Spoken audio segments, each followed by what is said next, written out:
Take Back Your Health Now, Episode 14. You're listening to the Take Back Your Health Now podcast, the show that interviews the top doctors, athletes, trainers, and entrepreneurs to help you find the holy grail of health. Now here's your host, Dr. Dan Margolin.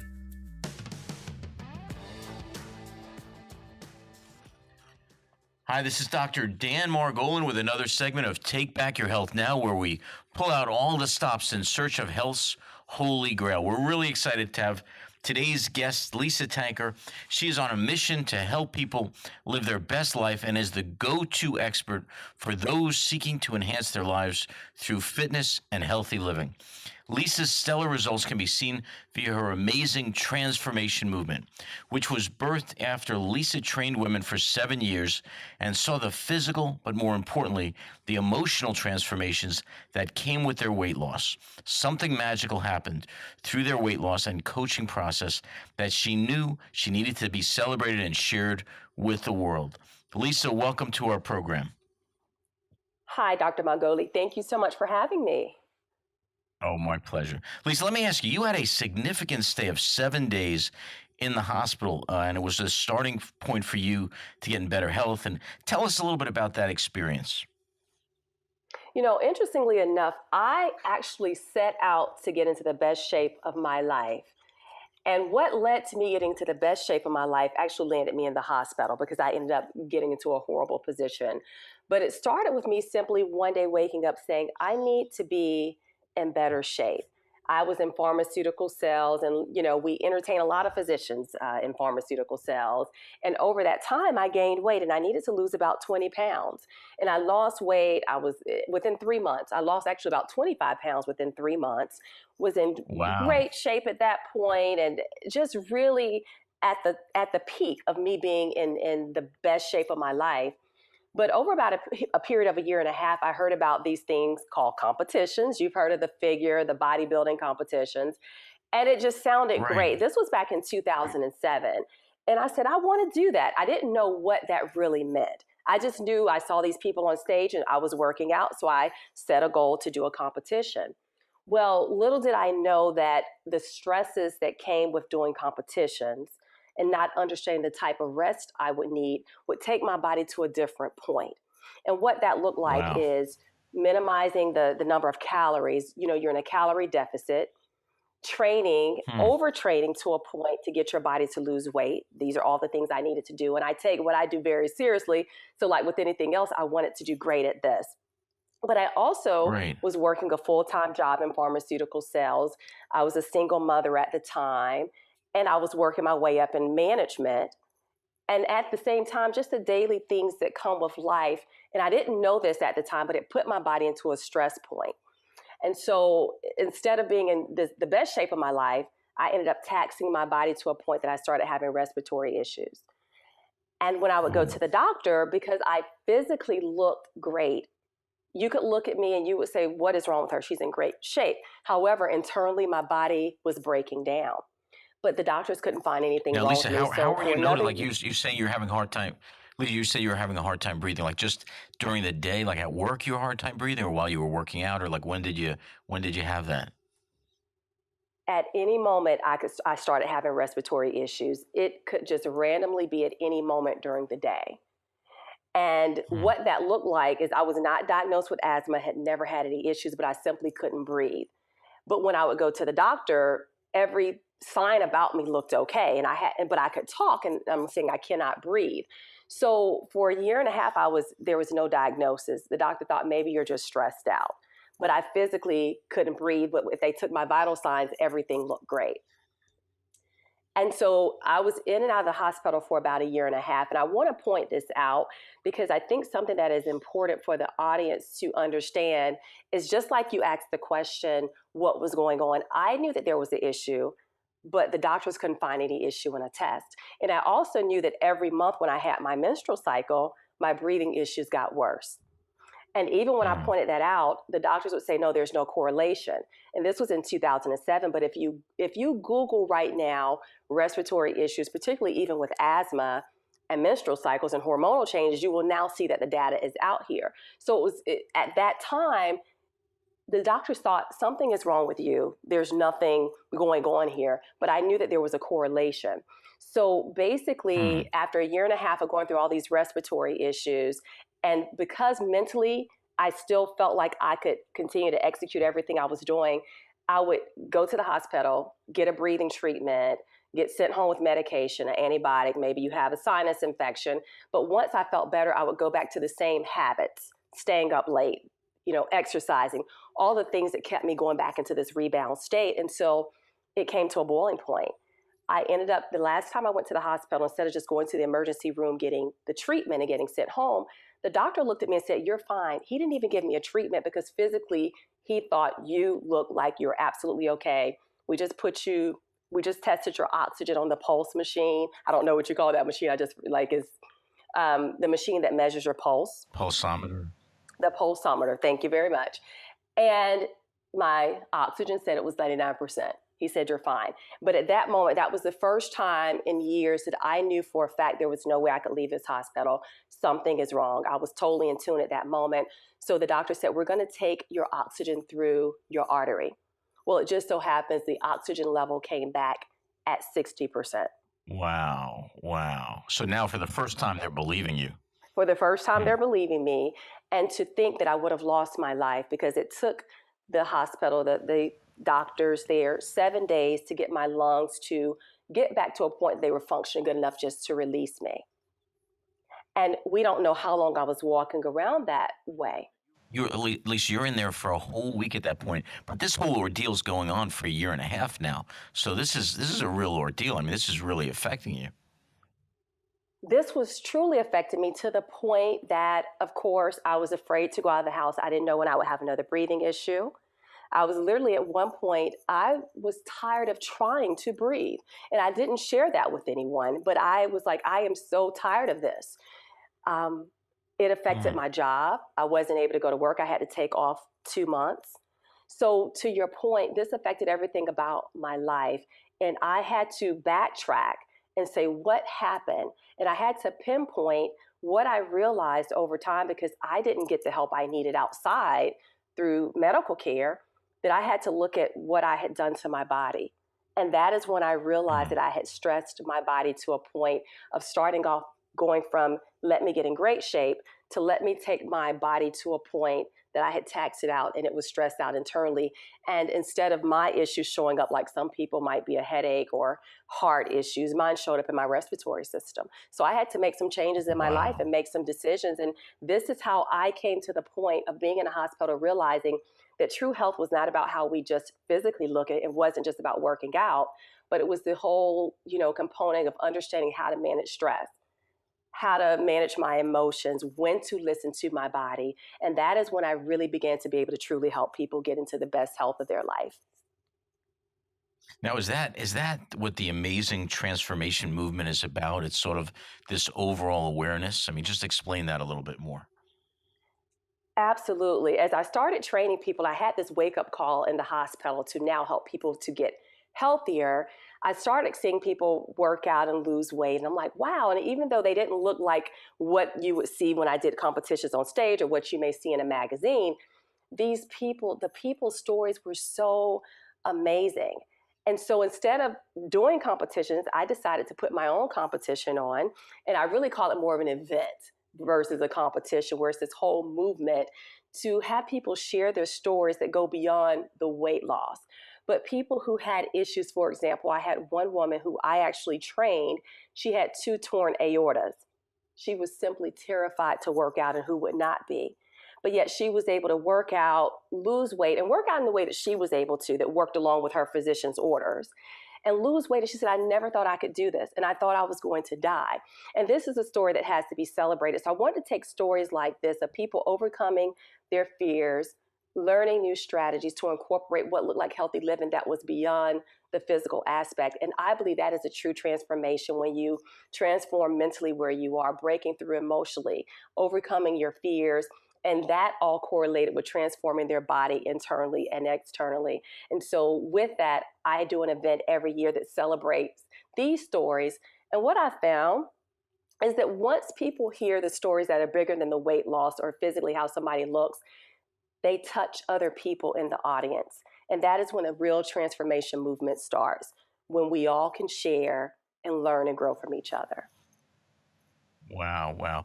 Lisa, what does your typical process? Well, first of all, what is your typical client like? Are they older? Are they younger? Are they? How would you describe your typical client, or is there no such thing? There is no such client. I have found, outside of me training mostly women, I have found that whether the client is 20 or 65, every woman wants to look great. That is the bottom line. So that, for Right, me, right. that my age has ranged anywhere from 20 to 65. But the typical client typically wants to come in and wants to look better and feel better. But I must tell you, the first thing that women say is, I want to look great. I want to fit in this outfit. That is where it starts. And then from there, I help pull out, do you want to get healthier? Where in your life do you want to improve? And we build upon what most people start off with is just the physical aspect. Yeah, go over what would a process like a typical client or a non-typical client comes to? What does the process look like? Walk us through that a little bit. So the process for me when a client comes in is understanding what is their reason for wanting to improve how they look or improve their health. And that's what I call is identifying their why to healthy living. Because I have found that when people really understand why they're doing something, that is when in the long run, when issues start to come up, when all the challenges come up, we can go back to that why. Hmm. And I really have people dig really deep because typically the why is very surface. I just want to fit in this two-piece. Or I'm going out on a date, and for 20-year-olds, they're going to the club or they're doing something really fun they want to look good for. Right. But it's what is that deeper thing? That deeper why touches you emotionally. So once I uncover that, I then like to find out what are the client's habits, their current habits, their, if they're stressed out, how they eat, how often they work out. And from this, when I hear any other underlying issues, and when I say underlying issues, it could be something that I hear them continue to bring up that's a stressful situation that they don't realize that is taxing their life. But I can also say, okay, let's make a plan based on all of the things that we've uncovered. And what that plan looks like is, healthier eating. I love to take people where they are and meet them. I don't believe in this extreme way of eating. I believe in saying, what are you doing that's really good? And let's pull all of the good things that you're doing and teach you how to eat from here. So there's not this drastic change. And then the second thing is I really like to help people to reach their goal, and that is they want to look better. And I happen to be able to help to shape and sculpt people to make them look better. We all want to feel and look good. And then the third thing is if I feel like there is some type of underlying issue that I need to refer them to, whether it's a counselor or a physician, Hmm. that I refer them to any lifestyle changes that they need that are beyond what I know that I do. And that component together, all three of those components really work to get people the complete lifestyle change. And I always share with people that it just takes time. If I can get someone to stick to a program for 2 to 3 months, that is the start for them seeing the physical changes and starting to feel better. And then reminding them every step of the way of everything that they've accomplished and why this feels so good to make this a lifestyle. I mean, Lisa, do you find that how long does it take before somebody is really bought into that new lifestyle? Is it about 3 months? Everyone is different. However, I will tell you, and I want to break this up so you can really see where I've had to go with this. I tell anyone coming to me that nobody can tell you how much time it takes for you to get where you're going with your health and fitness journey. And I say that because I found that most people that come to me to get into better shape, if they've really had issues with adopting a healthier lifestyle, it goes back to some emotional component. And we all have different times that it takes us emotionally to get to a better place that we don't fall backwards. Hmm. So I've had some people accomplish their goals in as quick as 3 months. And that is the physical. The physical can change very, very quickly. But what happens is if the emotional does not keep up with the physical, that is when people get on that roller coaster ride and fall completely backwards. So physically, Lisa, within well, let's 3 look at months, that for 1 second. Let's go to that for 1 second. So when absolutely. you're looking for the real why of the person, right? Yes. And I do that in business consulting, right? I go into and find out Mm-hmm. what's the thing that's really the problem that Mm-hmm. may not be so Mm-hmm. obvious to the person, right? Usually, if it was obvious to them, they would have solved it. So they're trying some other means Absolutely. of doing it. So it's probably not obvious to them. So when you do that and you go, hey, let's really go a little bit deeper. Give us like what are some of the reasons that you find underlying everything that maybe are not so obvious to the people going through it? You know, the first thing that I've seen that most people, the two biggest issues I've seen, first, that people are not happy where they currently are, but they choose to stay in a situation because they believe they need to be there. And that may look like a relationship or even work. And if you think about it, we're told that we need to work a job and we begin to buy into the belief. I've trained a lot, 99% of the clients I have trained have at least 4-year degrees, and about 45% have advanced degrees. Wow. So when you have gotten your education and your family is believing this is, oh my gosh, my daughter is an attorney and she's the VP of this company. Those are the kind of women that I've trained, Hmm. or they're in middle management. I've seen that women begin to hold on to the status, even if they're unhappy. Right. And Right. because they have not identified that they're, unhappy in this area, it it plays out in them taking care of themselves. And I have seen that as one of the biggest issues of really helping people to uncover their why. It doesn't mean that they leave their job, but it may mean, do I need to find other things to do outside of my job? Do I need to find, express to my manager that I would love to take on additional things that make me feel valuable here? But it's really uncovering, am I happy in the place that I am in? Even in relationships. I personally went through this in a relationship where I got to a point that I was not happy in my marriage. And so this is how I'm able to relate to women, and I see it before they even speak it. Sure. And I had to say, I have to identify what is my next step. Although I was able to physically keep working out, when I came out of the relationship, I emotionally got into a much better place. Most people would know that I had an opportunity to grow, but there was that opportunity. So I see the same thing in women, not being honest with where we are emotionally and at work. But the third thing is when someone has had something traumatic happen in their life.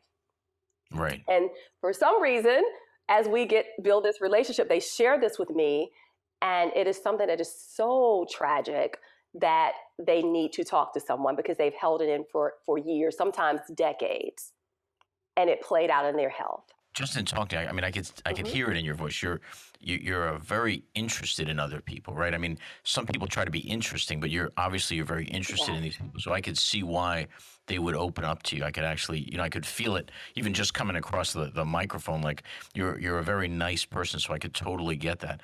When you get to that real why, right? When you get to that thing, what is the reaction that they have? You find that there's Yes. that awakening moment. Like, what is that like, and what does it feel like for you? The first thing I see it being in people is that there is an emotion that is evoked. Typically, it's going to be tears. You can see that the person has really owned and accepted that, yes, this is how I feel. And getting to that feeling is the first breakthrough. And for me, whatever they feel, and I can literally feel it as I'm sharing this with you right now, because I've seen so many women go through this, is I feel that they have connected with their why. Hmm. And that is the hardest thing to do, is to allow ourselves to feel an emotion that does not feel good. Wow. Wow. When they do that, at least, do you find that they really, once they've gotten that and they've come to that realization and they've started to handle that real why, is it easier to keep them on the course of working out and towards better health? I mean, is that sort of move the obstacles out of the way? I know a lot of people start diets, they start working out, they do it for a couple of months and then they stop. But does that change that? Absolutely. That is the first breakthrough, to be able to say, we have an open line of communication. I understand, as someone that's here to help you, what I need to do to support you. So that is the first breakthrough. The only challenge that comes up is that sometimes, and this is very common, that we will fight that fear of making change.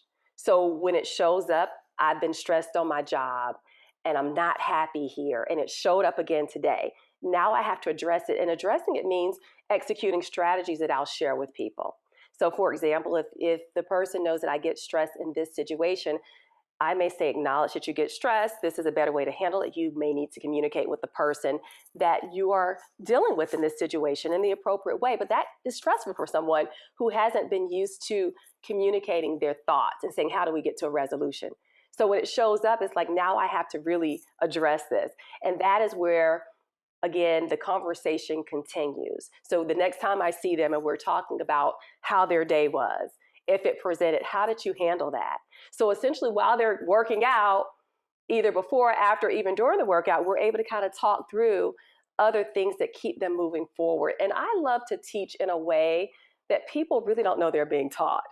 It's like one day they wake up, they're like, oh, when I was at work, this is what I did. Or when I went to work out, I used this strategy that you showed me, and I was able to do it by myself. And it's almost like it's so empowering for people to one day realize I've started to execute things on my own because we have talked through different scenarios. And that is why I say it takes time, because it takes breaking through. And like you say, that is the biggest thing. But once you break through, are you willing to put the work in to execute strategies even when it doesn't feel good?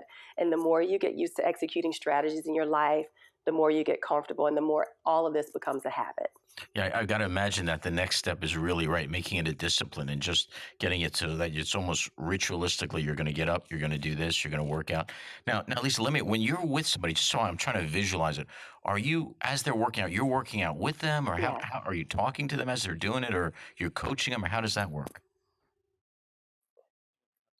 So it depends on the client, but generally speaking, the first thing that I do is I do what more like an assessment. So I send people a form that they fill out. What are their goals? What stopped them from reaching them? And I essentially do a coaching session before we even start working out. So when I do groups, I do it as a group session. And that allows people to share and women realize that they're not alone. If it's an individual training, more in a personal training setting, I do a one-on-one coaching session because that is the foundation where I understand their goals and some of the things that may hinder them and that they feel more comfortable opening up to me so that we have a starting point. From Mhm. there, we start the workouts. And the workouts and the meal plan, that is just a part of reaching the goals. And it doesn't mean that I'm going to always, I never work out with people because I have to be there to really make sure that they're doing it right. Right. So, no, I'm there doing the coaching aspect. And I don't talk to everyone because some people, that's kind of the excuse. My trainer's talking to me, and so I'm going to slow down. So I kind of know who I can do that with and if we can talk. So typically it may happen at the beginning or the end of a session, or even if they need me outside of the session. But if I can share during the session and they continue to work out, we do that as well. And one thing I make it a habit to do, and it doesn't happen all the time, but I can tell when someone comes in and maybe that first 20 minutes, they just need to talk. It's Hmm. not even about the workout at that moment. And you'll be surprised how many people, just through having that time to talk, are able to move into a different place. So really being in tune and knowing when to share with the person. And again, I have to watch for these situations to come up over time. So someone can start getting results in the first 2 months, and then all of a sudden something comes up that's like, wait, this is a great learning opportunity. Let's grow here. And that is when we have our conversation. So it's not a set conversation. It's kind of based on the person and what they're going through in their life and me helping to really identify how can I help. I guess it shows up when it shows up. It shows up when it shows up. And that's the beautiful thing about it. You know, I love that I have been in this place to understand. I don't have that philosophy that training is just training. People come and they work out. I believe this is a complete process. And I think it's very holistic. And I believe that the best physicians, the best experts, trainers, anything anyone is an expert at, they're open to understanding that when things show up, you're there and you're ready. And it's not all a linear or a clear path. Right, right. Well, Lisa, let me ask. So once you get part, like now the person's there, right? They've sort of handled their why and they're into working out. Yes. Now, if you were to balance the eating Yes. versus working out, how does that balance out? How much of now staying in shape is going to be related to eating, or and how much attention do we put to working out? You know what? I do believe in the 80-20 rule. Some people call it the 70-30, but 80, even 90% of really getting into shape is how a person eats. Period, point blank. I actually will not even take on a client who is not open to healthier eating because it is Really? that big of a deal. The working out component is simply the aspect. For me, it's about shaping, sculpting, helping them to be better. And I love to shape people and make them look amazing. But to your point, the biggest part is the food. It is. What do you see? I mean, have you seen, you've been doing it for a while now, so have you seen eating habits getting worse in the general population? And if so, like what are you correcting it to? Like what would be considered healthy eating for somebody? Well, healthy eating habits to me, of course, have gone downhill, and that is because everything now is so fast paced. So most people do not even prepare their own food. So often I'm having to correct the habits of eating out.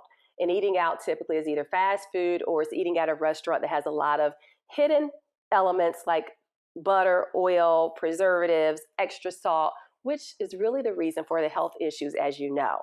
So I would say, just with everything being so fast paced now, the fast food aspect and having to cook quick and do everything quickly and not feeling like people have time to rest is the biggest issue that I have seen. And I just kind of want to backtrack just a tad. You kind of asked earlier about the food component, and I want to share with you an example of when I talk about the food versus the workouts. When I've had people who never worked out or haven't worked out in years, but who ate healthy, work out compared to someone who has worked out every day, but they eat food, Right. guess who runs circles around the other person with the workout? No, the people that are eating The healthy. person that eats healthy. You're saying that is unbelievable. Absolutely. There you Really? go. Wow. Wow. Yes, I have seen that. Yes. Well, Lisa, like our whole show, like what we're looking for is really the holy grail of health, right? So one of the questions I try to pose Yeah. to my guests is, what would you consider to be the holy grail of health? Like, what is the thing that if you could just impart to anyone, what would it be that would actually keep people healthy? If I can impart anything to anyone that would keep them healthy, is to get rid of the notion that being healthy is about physically how you look and that it is a quick fix to it. And what I mean by that is I have found that if you look on Instagram, you look on any social media platform, if you look at magazines, we see these images of people that, quote, look magazine perfect. And whether it is you don't call it, whether it's Photoshop now, or whether the person has taken diet pills, surgery, it's all quick weight loss that Hmm. doesn't translate into the habits that we have to be healthy internally. And so we have to get rid of the notion that there is a quick fix. There is absolutely no quick fix because somebody would be very rich off of a quick fix right now. We'd all want to know it. We'd all want to do it. The second thing is medication, understanding that when we go to our physicians, if we have to take medication because we've gotten into a bad place um, physically with our health, is that the medication is simply there to help us for that moment. But again, this goes back to the same habits as there's no quick fix. We have to now adopt the healthy habits that get us back into the place and not take medication that masks the situation. And I'm speaking from someone who used to be a pharmaceutical rep. I Right. was the person who sold the medication to the physician and said, "Doctor, when this patient comes in, please give them this medication." And so I do understand that this is all about help. The medication helps for that moment. But what do you do to change your life? And I believe if people just embrace there's no quick fix and owning healthier habits, that is really the solution to getting into better At health. least I just as a doctor, also, we give medications and stuff like that. But over the years, I've just like you said, I've seen these, especially the psychiatric medications, where people take them hoping that there's a quick fix, and I've seen a lot of people actually get worse on those medications. So unless they're really handling Yes. the real issue, I have to agree with you. I mean, it seems like it's a change in viewpoint. It's a change in the way you approach life. You know what I mean? It's there's no quick fixes. So I would Absolutely. 100% agree with you. You know what? And here's the deal as well, to your point, that we have to want to really make a change. And that is the hardest part, is having to own, I have a problem. I am unhealthy. I don't eat healthy. I allow myself to be stressed out, and I'm masking it with these problems. And I think that is the biggest part. You're spot on with the issue, but it's all about, are people ready to embrace the issue and tackle it head on? Yeah, I guess we all reach that moment when we reach it as well. Lisa Tanker, thank you so much for coming on the show. Yes. How would people that want to learn more about your program, about you, how would they get in touch with you? The best way to reach me, first of all, follow me on social media. I put a lot of great workouts and healthy food options on my Instagram. My Instagram is at Lisa Tanker, Lisatanker. That is Lisa Tanker on Instagram and Twitter. People will love the workouts. And the second thing is my website, lisatanker.com. I am accessible, and I also have a 21-day workout program online that really incorporates the whole component of everything you and I have just discussed with the workouts, as well as the healthy eating plan, as well as all of my favorite healthy eating recipes that people can do in the comfort of their own home, and it's accessible via their mobile phone as well. Lisa, thank you so much. The listeners are going to get a great deal out of this. I really appreciate it. Thank you so much. I've enjoyed. This episode is sponsored by New Jersey Foot and Ankle Center in Orodo, New Jersey. Remember, when you have a foot problem, you've got a foot doctor in the family. Weekend and evening appointments are available. Call us at 201-261-9445. Once again, that's 201-261-9445. Thanks for listening. Check out the show notes over at drdanspeaks.com. If you're loving the show, head over to iTunes and leave us a review, and we'll catch you next time. This episode is brought to you by Slate Media Productions. Provided by, for more information, Randy Ramos Jr. Visit Slate Media to see and hear more of his work, visit randyramosjr.com.